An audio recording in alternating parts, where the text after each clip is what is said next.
പരസ്യപ്രചാരണം അവസാനിക്കുമ്പോൾ ഒരു സാധ്യതയും പ്രവചിക്കാനാകാത്ത ആവേശത്തിലാണ് ആറ്റിങ്ങലിലെ തെരഞ്ഞെടുപ്പ് പോരാട്ടം. ആറ്റിങ്ങൽ കച്ചേരി ജംഗ്ഷനിലെ കൊട്ടിക്കലാശത്തിലേക്ക് നൂറുകണക്കിന് പ്രവർത്തകരാണ് എത്തിയത്. LDF സ്ഥാനാർത്ഥി വി ജോയിയും NDA സ്ഥാനാർത്ഥി വി മുരളീധരനും പ്രവർത്തകരുടെ ആവേശത്തിനൊപ്പം ചേർന്നപ്പോൾ UDF സ്ഥാനാർത്ഥി അടൂർ പ്രകാശ് വോട്ടർമാരെ കാണുന്ന തിരക്കിലായിരുന്നു. സിറ്റിംഗ് എംപിയും കേന്ദ്രമന്ത്രിയും സിറ്റിംഗ് MLAയും മത്സരിക്കുന്ന ക്ലാസ് പോരാട്ടമാണ് ആറ്റിങ്ങലിൽ നടക്കുന്നത്. മൂന്ന് മുന്നണികൾക്കും ആറ്റിങ്ങലിലെ ജയം അഭിമാന പ്രശ്നമാണ്. കച്ചേരി ജംഗ്ഷനിലെ കലാശക്കൊട്ടിലും ആവേശം വാനോളം ഉയർന്നു. കഴിഞ്ഞ തവണ കൈവിട്ടുപോയ മണ്ഡലം ഇത്തവണ തിരികെ പിടിക്കാനാകുമെന്നാണ് LDFന്റെ ആത്മവിശ്വാസം.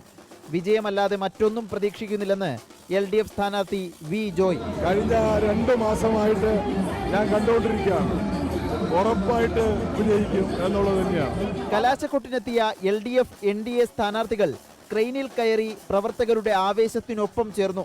വോട്ട് ശതമാനം കൂട്ടുക മാത്രമല്ല, ഉറപ്പായും വിജയിക്കുമെന്ന് വി മുരളീധരൻ.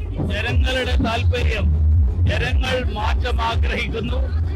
ആ മാറ്റം ജനങ്ങൾ ആഗ്രഹിക്കുന്നത് ഭാരതീയ ജനതാ പാർട്ടിയിലൂടെയും ദേശീയ ജനാധിപത്യ സഖ്യത്തിലൂടെയാണ്. കൊട്ടിക്കലാശം അരങ്ങു തകർക്കുമ്പോൾ വോട്ടർമാരെ നേരിൽ കാണുന്ന തിരക്കിലായിരുന്നു UDF സ്ഥാനാർത്ഥി അടൂർ പ്രകാശ്. അവസാന മണിക്കൂറുകളിലും ആർക്ക് മുൻതൂക്കമെന്ന് പ്രവചിക്കാനാകാത്ത മണ്ഡലമാണ് ആറ്റിങ്ങൽ. ജനങ്ങളുടെ മനസ്സിലിരിപ്പ് അറിയണമെങ്കിൽ ജൂൺ 4 വരെ കാത്തിരുന്നേ മതിയാകൂ.